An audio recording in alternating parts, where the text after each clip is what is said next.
I have done the majority of my work as far as change making and advocacy and activism, which is what the core of my being is pretty much all composed of, in surfing, in and around surfing.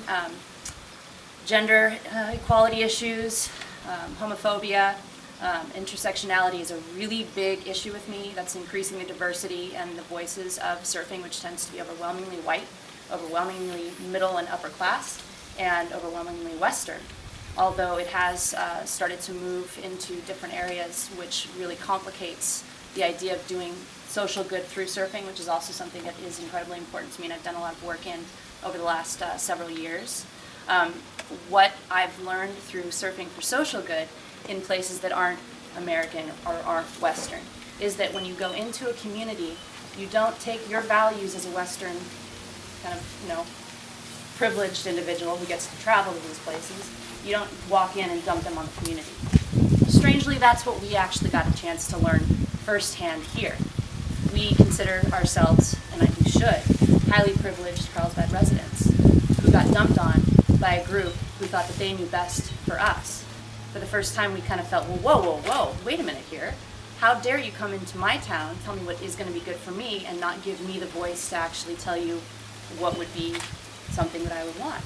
So the reason that I've chosen to run for city council has to do with the spirit of you guys.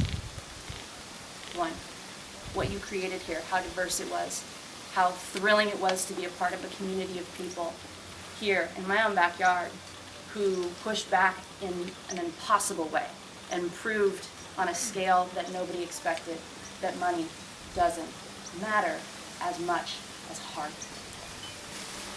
That's huge, and that has power. And the only way forward from here is to continue to hold that weave tightly bound around heart and around that passion. Because no matter if Bill or I or anybody else gets in this election cycle, they're going to need us. They're absolutely going to need us. That's the first thing, the spirit. The second thing was,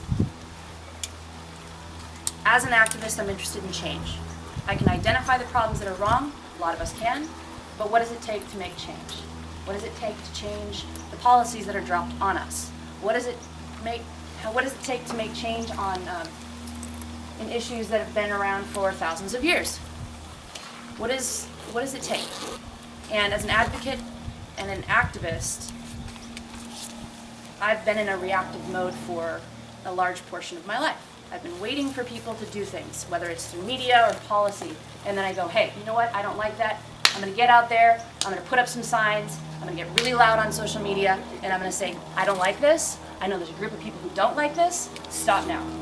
But it keeps coming, and it keeps coming.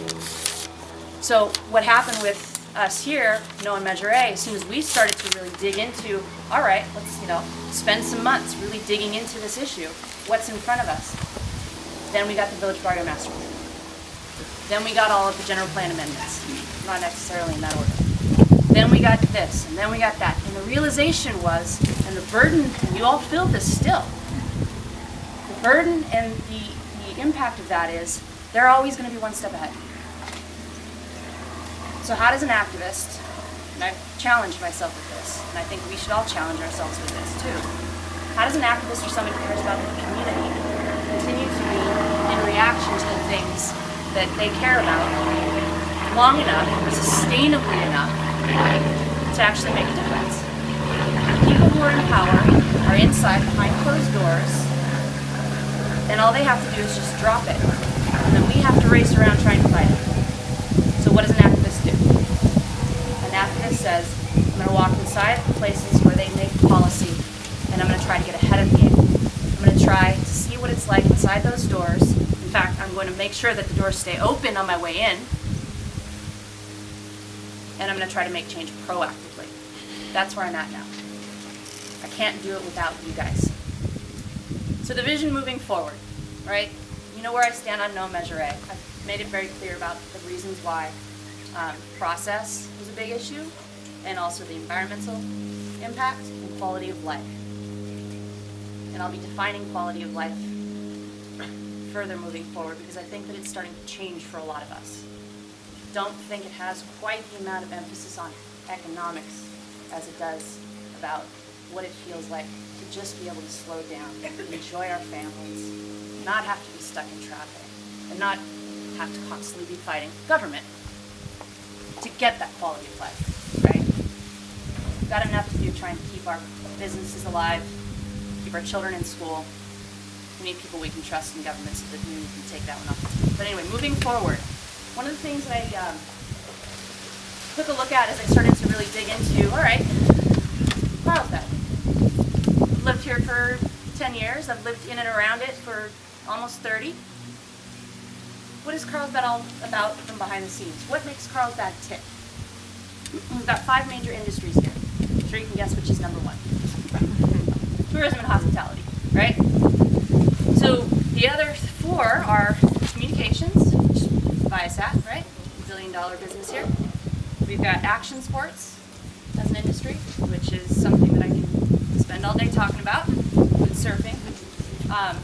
We also have biotech. And the last one, which kind of falls off the radar once in a while, is clean tech, renewable technology. Well, of those 5, tourism and hospitality is leading us in the direction that we're headed that a lot of us wanted to push back against on Measure A. It's the hotels, it's the high-rises, it's the business that comes in and out with the season.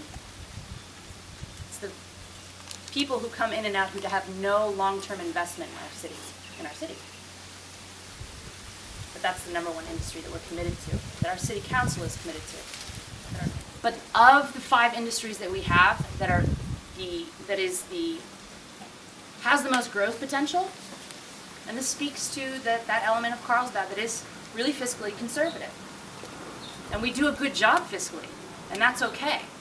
But how can we actually use that fiscal conservative to do good, to actually invest in the values that we all hold here, and to have that conversation with part of Carlsbad that bridges and holds together the values of the majority of no on Measure A and the values of those who are yes. Let's talk about renewable technologies. It is the greatest potential industry that we have right in front of us. The reason for this is largely to do with the fact that San Diego has just signed on to the Climate Action Plan, which for the next few years, up until 2035, is going to be a huge business driver for clean and renewable technologies.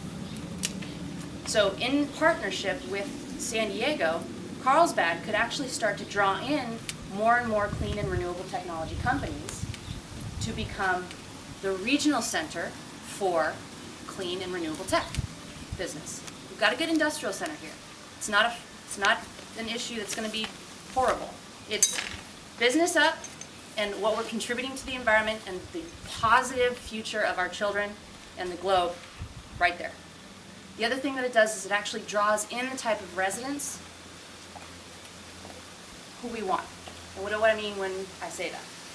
People who are committed to the same vision, environmentalism, good business, quality of life is a really big deal, and everything local, keeping it local.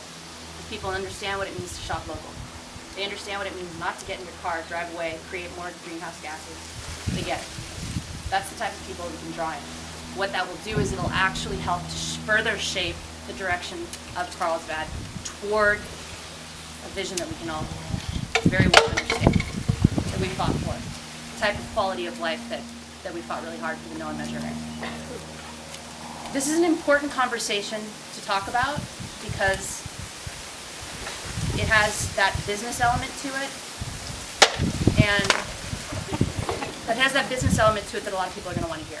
But it also, in a deeper level, is a really pragmatic way to have a conversation with Carlsbad about the next 20 years and what we want here. Tourism and hospitality are not where it's at.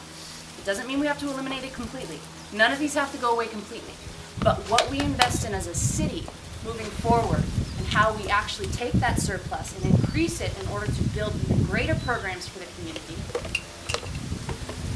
and actually create careers instead of jobs.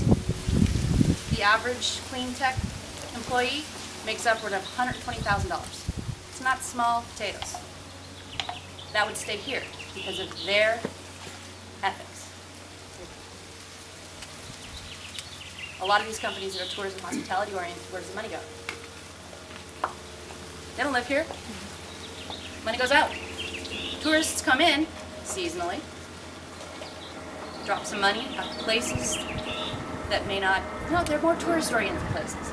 But when you have green tech come in, you have residents come in, you have their money come in, it actually fosters local businesses that, again, speak the same values as we do. So, anyway, that's sort of a real quick encapsulation of some of the vision that I, it's a working draft. I understand that this is a working draft because I want input, continued input, but it's a more pragmatic look at how I think as far as governance and creating policy and supporting business moving forward.